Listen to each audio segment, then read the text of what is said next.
സംസ്ഥാനത്ത് ഇന്ന് 2 പേർക്ക് അമീബിക് മസ്തിഷ്ക ജ്വരം സ്ഥിരീകരിച്ചു. തിരുവനന്തപുരം RCCയിൽ ചികിത്സയിലുള്ള കൊല്ലം സ്വദേശിനിക്കും മലപ്പുറം സ്വദേശിയായ 13-കാരനും രോഗം സ്ഥിരീകരിച്ചു.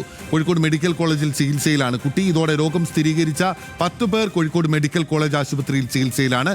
PR പ്രവീണ തിരുവനന്തപുരത്ത് നിന്നും രതീഷ് വാസുദേവൻ കോഴിക്കോട് നിന്നും വിവരങ്ങൾ നൽകും. ആദ്യം പ്രവീണയിലേക്കാണ്. പ്രവീണ, ഈ കൊല്ലം സ്വദേശിനിയായിട്ടുള്ള വനിതയുടെ ആരോഗ്യനില എങ്ങനെയാണ്?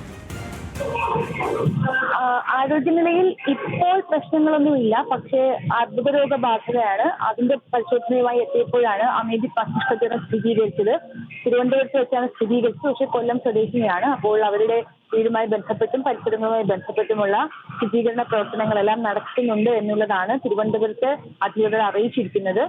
നിലവിൽ ഈ 2 കേസുകളോടും കൂടി മൊത്തത്തിൽ ഇപ്പോൾ 26 കേസുകളാണ് ഈ മാസം മാത്രം സ്ഥിരീകരിച്ചത്. 9 മരണവും ഈ മാസം മാത്രം റിപ്പോർട്ട് ചെയ്തിട്ടുണ്ട്. ശരി, അത്രത്തോളം ഒരു പ്രധാനപ്പെട്ട ജാഗ്രത പുലർത്തേണ്ട ഒരു സാഹചര്യത്തിലൂടെയാണ് സംസ്ഥാനം കടന്നു പോകുന്നത്. കോഴിക്കോട് നിന്ന് രതീഷ് വാസുദേവൻ കൂടി നമുക്കൊപ്പം ചേരുന്നുണ്ട്. രതീഷ്, കോഴിക്കോട് മെഡിക്കൽ കോളേജിലാണ് 10 പേർ ഇപ്പോൾ ചികിത്സയിലുള്ളത്. ഏറ്റവും കൂടുതൽ വടക്കൻ ജില്ലകളിലാണല്ലോ ഈ അമീബിക് മസ്തിഷ്ക ജ്വരം ബാധിക്കുകയും മരണം റിപ്പോർട്ട് ചെയ്യുകയും ചെയ്തിട്ടുള്ളത്. അവിടുത്തെ ഒരു സാഹചര്യം എന്താണ്? ഇപ്പോൾ ചികിത്സയിലുള്ള ഈ 13-കാരൻ്റെ ആരോഗ്യനില എങ്ങനെയുണ്ട് രതീഷ്?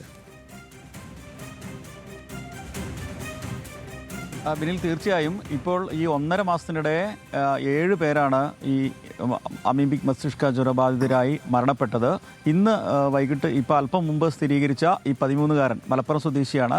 അവിടെ വിവിധ ആശുപത്രികളിൽ പനിയുമായി ബന്ധപ്പെട്ട് ചികിത്സയിലായിരുന്നു. ഗുരുതരാവസ്ഥയിലാണ് മെഡിക്കൽ കോളേജിൽ എത്തിച്ചത്. ഇപ്പോൾ തീവ്രപരിചരണ വിഭാഗത്തിലാണ് കഴിയുന്നത്. എന്തായാലും ഈ കുട്ടി ഉൾപ്പെടെ ഇപ്പോൾ 10 പേരാണ് ഈ രോഗം സ്ഥിരീകരിച്ച് കോഴിക്കോട് മെഡിക്കൽ കോളേജിൽ 9 പേരാണ് കോഴിക്കോട് മെഡിക്കൽ കോളേജിൽ കഴിയുന്നത്. ഒരു കുട്ടി പുറത്ത് സ്വകാര്യ ആശുപത്രിയിലാണ് ചികിത്സയിലുള്ളത്. എന്തായാലും 10 പേർ ഇതുമായി ബന്ധപ്പെട്ട് ഈ രോഗവുമായി ബന്ധപ്പെട്ട് ചികിത്സയിലുണ്ട് എന്നതാണ് വളരെ പ്രധാനപ്പെട്ട കാര്യം. മാത്രമല്ല, കൂടുതൽ ഈ ആരോഗ്യാവസ്ഥ മോശമുള്ള ആളുകൾക്കൊക്കെ തന്നെ ഇത് രോഗബാധ പടർന്നു കഴിഞ്ഞാൽ ഉടനെ വലിയ ഗുരുതരാവസ്ഥയിലേക്ക് പോകുന്നു എന്നതും കൂടി ആശങ്കപ്പെടുത്തുന്നുണ്ട്. മാത്രവുമല്ല, ഈ രോഗത്തിൻ്റെ ഉറവിടം സംബന്ധിച്ചുള്ള ആശങ്കയും അത് കണ്ടെത്താനുള്ള പ്രയാസങ്ങളും ഒക്കെ തന്നെയാണ് ആരോഗ്യവകുപ്പിനെ കുഴക്കുന്നത്. അതുകൊണ്ട് തന്നെ ഈ മലിനമായ ജലാശയങ്ങളുമായിട്ടുള്ള സമ്പർക്കം കുറയ്ക്കുക എന്നാണ് പ്രാഥമികമായി പറയാൻ പറ്റുക. മറ്റൊന്ന് ക്ലോറിനേഷൻ പ്രവർത്തനങ്ങൾ നടത്തുക. ഇത് രണ്ടുമാണ് പ്രധാനമായും ഉള്ളത്. മറ്റൊന്ന്, ഈ രോഗബാധിതരായ ആളുകൾ ഉടൻ തന്നെ അത് അറിഞ്ഞു കഴിഞ്ഞാൽ ആ പ്രദേശത്തെ ആളുകൾ മറ്റ് ആശുപത്രിയിൽ പോകുക എന്നതാണ് വളരെ പ്രധാനപ്പെട്ട കാര്യമുള്ളത്.